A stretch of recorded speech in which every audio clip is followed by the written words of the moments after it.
Welcome to the Clique podcast. I'm Dani, a mindset and manifestation expert and founder of the Clique, a company that helps women overcome their fears and limiting beliefs to create a life and business that they love. Within this podcast, I will help you get clear on what you want, identify the blocks that are holding you back, transform your mindset and raise your vibration so that you can co-create magic with the universe. If you are looking to design a life that truly sets your soul on fire and manifest more success and abundance, then you are in the right place.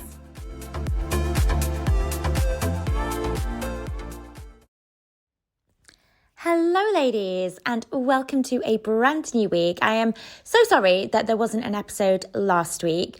I'm going to share why there wasn't an episode last week, but I'm not quite ready to share it yet. So it is some exciting news that is coming soon, but we are here now anyway, and I'm excited today to chat to you about meditation and its role within the manifestation process. And more importantly, what to do if you feel like you struggle to actually get yourself into that deep meditative state. Because this is something that I've obviously been getting nudges from the universe to do a podcast episode on this topic, because I've had quite a few people reach out to me recently just about how I meditate and what my process looks like for that. And I thought I would share with you a little bit of my meditation journey, because it's something that I have done for a very long time now. Like, it was even before I started my business, like the very, very early stages of me getting into mindset work was actually meditation. And at the time, what was interesting was that I didn't even realize that it was meditation that I was doing. And I think this is perhaps why it worked so well for me in the early days, because I didn't necessarily call it meditation. I didn't realize that I was meditating. And I think the issue sometimes with people struggling to meditate is that they put all of this pressure on themselves to free their mind of thoughts, to get really clear, to be on the meditation mat. They think the meditation has to look a certain way, a candle burning and incense in the corner, somewhere calm and peaceful. And actually, it doesn't always need to be like that. So let's just take it back to my first experience with meditation. Actually, it wasn't my first experience. I'd kind of tried it before, but I was kind of being intentional about, okay, I'm going to sit here and meditate. And then it was at a point in my life, actually, when I was really kind of at my rock bottom. It was when I was in a prior relationship. I was engaged to somebody and I'd found out that he was cheating, and I was in a job at the time that I really, really didn't enjoy. And I'd be on my commute to work, and I'd be on the bus in London. I'd have to get like a bus and a tube right across town. So it was a pretty long commute. And this was kind of my time to for a while, it was my time to just sit there and be miserable, and to kind of be miserable about my relationship and about my career. But when I started to sort of figure out, okay, well, I need something in my life to kind of support me here. And I started to get into the world of mindset and personal development. And I read a book called The Power of Now.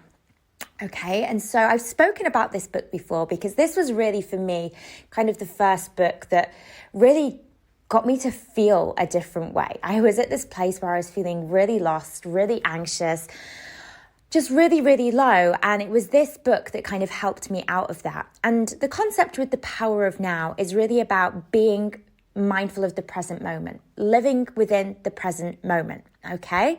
And it's recognizing that we have these thoughts going on within our brain, but kind of almost allowing ourselves to see those thoughts kind of floating past us like clouds and not getting too consumed by them. And this for me at the time really, really helped, because a lot of my thoughts, pretty much all of my thoughts at this point in my life, were negative. They were very sort of destructive, negative thoughts. And so having this moment when I would be on my daily commute and I'd read this book, and then I'd take a few minutes to kind of put what I was reading into practice, I started to kind of feel this amazing lightness. Okay. Now, as I was doing this, as I was putting it into practice, my eyes were open. So again, I didn't necessarily consider this to be meditation because my eyes were open. I was sort of looking out the window and I was just very much practicing being in the moment, not thinking about anything, not allowing my mind to wander, just really just kind of focusing on my breath, kind of really just observing what was going on around me, but not necessarily getting drawn into it, not creating any thoughts around it, not living in my brain too much, that when we have that kind of that whirring mind where we're kind of caught up in a narrative or we're telling ourselves a certain story and we're not actually paying attention to the world around us because we're kind of stuck in our head. I was getting myself completely out of my head and just into the present moment. And I started to feel this really incredible shift. And it just, it would actually bring me almost to tears because it was this feeling that I hadn't felt in a very, very long time. And I realized it was this feeling of inner peace. It was actually the feeling of pure joy, pure happiness. And here's the thing, right? At this time in my life, in my outer world, I felt like I didn't really have anything to be joyful about. Okay, everything in my life felt like it was falling to pieces. My career, my relationship, I was in an incredible amount of debt, which was really kind of dragging me down as well. Yet I could still get to this place on my daily commute. I'm on a bus, definitely not the most glamorous place in the world. I remember when I started doing this, it was sort of the winter time, so it was grey, rainy, miserable. Everything in my reality was telling me I should be miserable. Yet here I was in this place where I'd never felt more amazing. I'd never felt happier. I'd never felt more joyful. In those, those brief moments, because honestly, they were quite brief, but I could feel I was in this really, really blissful state. And as I mentioned, it wasn't until later that I realized that what I was doing here was technically meditation. I was disconnecting from my thoughts. I wasn't getting caught up in that, internal chitter chatter. I was switching that off. And when you switch that off, you allow yourself to connect to your highest self. You allow yourself to connect to your higher wisdom, okay? And your sense of being, your identity in its purest form doesn't come with all the negative voices. It doesn't come with all the worries or the anxieties or the feelings of low self-worth. You in your highest form is pure love, okay? And that's what I was experiencing, that feeling of pure love, me connected to my highest version of myself, stripped away from all of that sort of negative chitter-chatter. And that's what meditation can do for you. And the reason why it is so powerful in the manifestation process is because when we are connected to that energy, to our highest self, to, source, to the feeling of love, when we are vibrating at, the feeling of love, which is the highest possible frequency, that's when we are most open to receive everything. That's when we are most in alignment to receive all of our desires. Because there's nothing getting in the way, right? There's no negative voice to tell you, you can't have this, or you can't do this, or you don't deserve this. When we strip all of those voices away, we create a clear path to our desires. So this was my first experience with it. And I then actually, from kind of, reading books, I ended up reading a book called The Miracle Morning, which I've also spoken about a lot, which kind of spoke about creating this daily ritual. And I went on to then create my own miracle morning routine, which included meditation. Now, here was the interesting thing. When I tried to include this as part of my daily routine, all of a sudden it became something that I really struggled with. And I found myself kind of almost like putting this pressure on myself to kind of wipe the slate clean when it came to my inner thoughts, to really kind of silence myself. And, the scene had to be perfect. So I had to sort of create this sort of space where I would sit down on a cushion and, I'd have like an incense burning, I'd have a candle there, I'd maybe have a crystal in my hand. And it was almost like meditation had to look a certain way for me to be able to do it properly. But what I found was that as soon as I sat down to meditate, it was like all of these negative thoughts and all of these, things that I had to think about were kind of dumped into my lap, and it was like I couldn't get rid of them. And to begin with, I just really found the whole process a struggle. I really found it difficult to switch off. And I was constantly being distracted by things that I had to do that day, things that had happened during the week, other things that were going on in my life. It was really, really hard for me to just sit and to focus. And something that I kind of then realized was this sort of connection between, this book that I'd read, The Power of Now, and what I was now trying to do, this practice of being mindful, being present. And I started to think, well, hang on a second, I've been able to do this before, and I know how great it feels. I was, just on the commute, and I was not putting any pressure on myself. I was just being playful with the whole kind of idea of being mindful, and it worked. I didn't even have my eyes closed. I was looking out of the window. So I started to think, okay, how do I allow myself to be a bit more playful with this?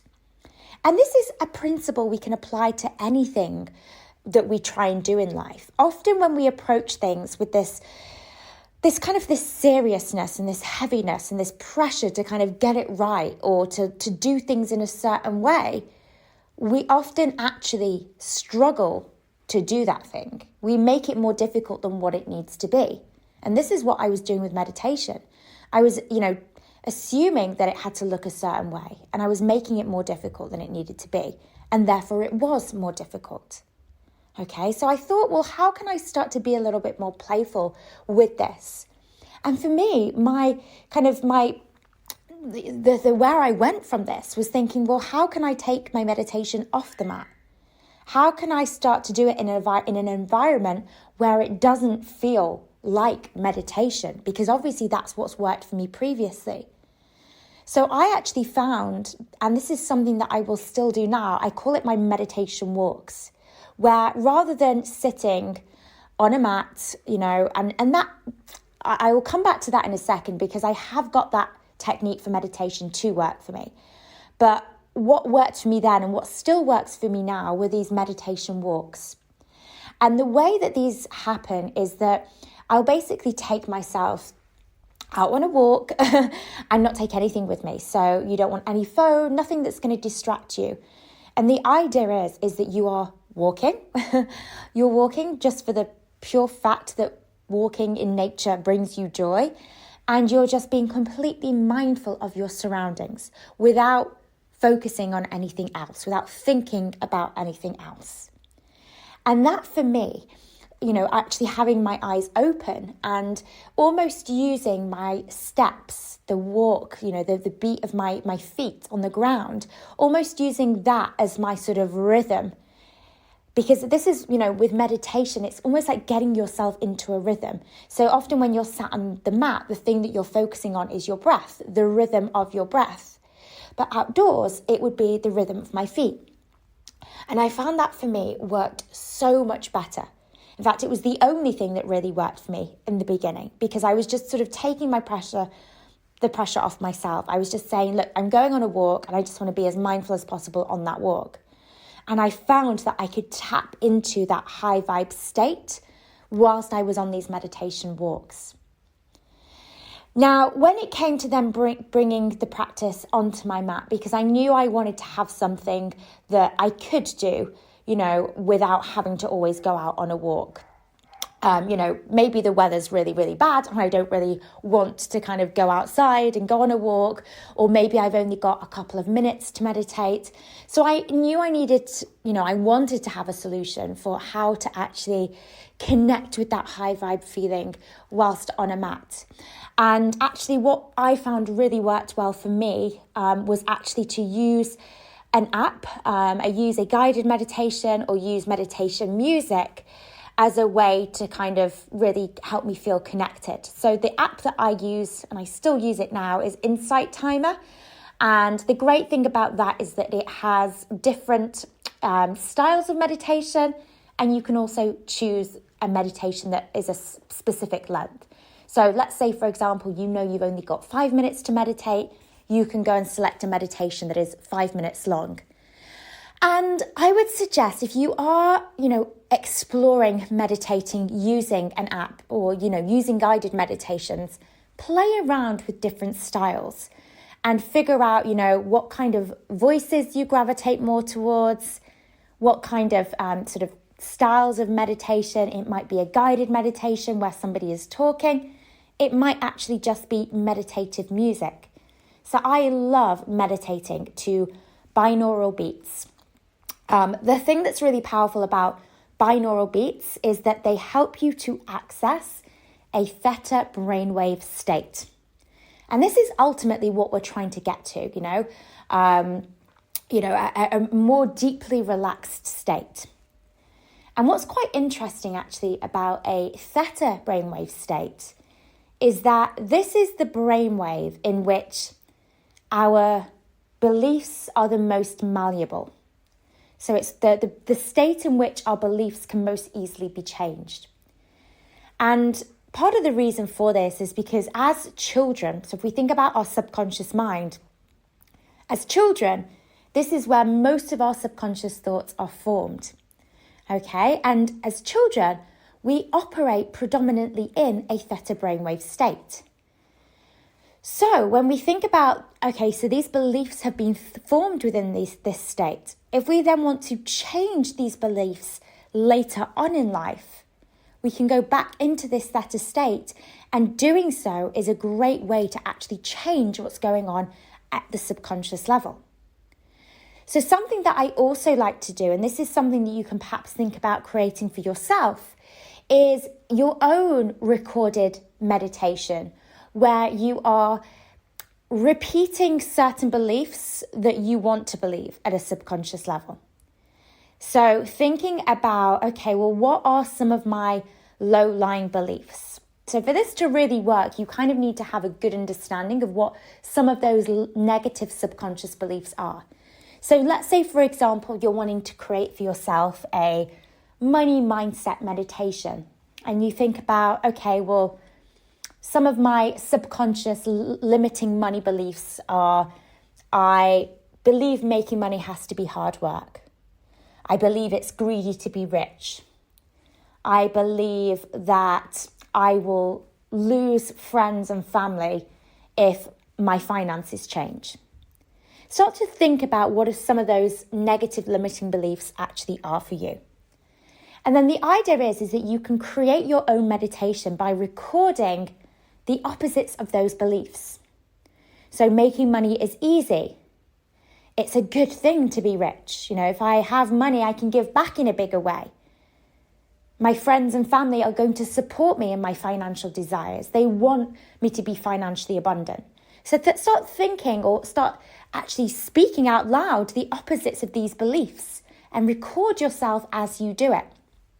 And then what you end up with is a soundtrack of all of these positive affirmations, these positive beliefs that can be repeated through the meditation process.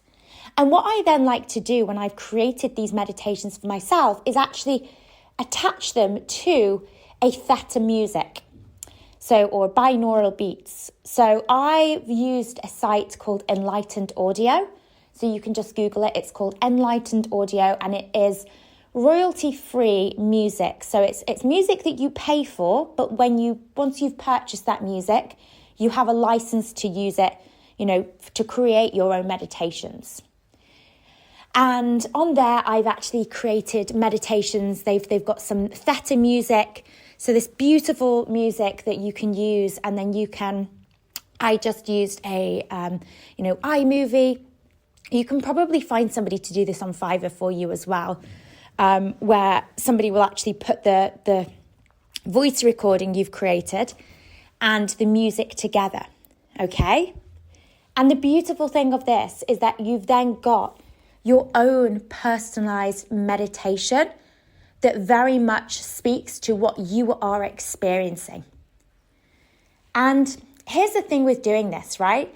Like meditation, as I mentioned, it's a really, really powerful way to really change what's going on within our beliefs. We can raise our vibration through it.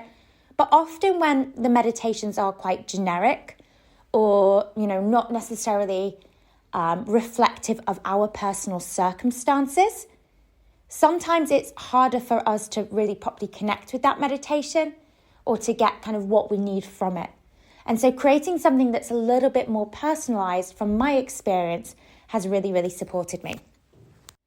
Now, something else that I found really helped was to actually kind of almost take the pressure off how long I was going to meditate for. So it's useful to have a timer because if you're anything like me, I sometimes have been known to fall asleep in meditation. So I will always set myself an alarm of, my absolute maximum time that I can meditate for. But what I've learned to do is actually take any sort of time pressure off for meditating for a certain length and just saying to myself, look, I've got half an hour here. I'm just going to sit down and I'm going to meditate, and I'm just, I will come out of meditation as and when I am ready to. Okay, I certainly don't need to do the full half an hour. I might actually feel like I want to do more than half an hour, but I don't put any sort of time pressure on myself, because I think that can sometimes really, disrupt the process when we're thinking about, well, how long have I been meditating for? Or from my experience, it was often, oh my God, I've been sat here for 10 minutes now and I'm still not in a meditative state. It was kind of like getting frustrated with myself if I hadn't got into that deep meditative state quickly. Let's say I've only got 5 minutes to meditate and I'm 2 minutes in and I'm thinking, well, I'm still kind of thinking about things here. I'm not fully relaxed yet. This meditation session is going to be pointless. Sometimes when there's that sort of time pressure, it often distracts you and is counterproductive to the meditation.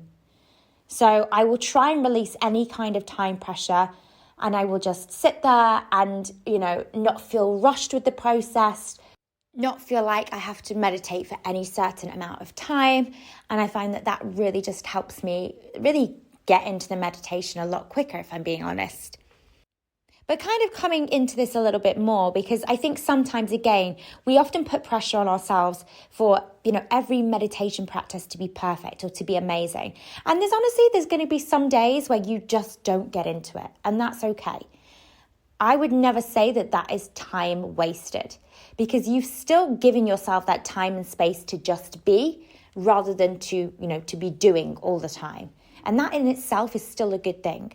So even if you feel that you've, taken 10 minutes to meditate and actually the whole 10 minutes you were thinking about what you're going to have for dinner, that's absolutely okay. The worst thing you can do is start beating yourself up about the fact, you were distracted during that practice. Draw a line under the sand. The world's not going to end if you've had one, not so productive meditation session. and your next time you come back to meditation, it is a clean slate. So just, again, it's about taking that pressure off yourself for you to get things perfect.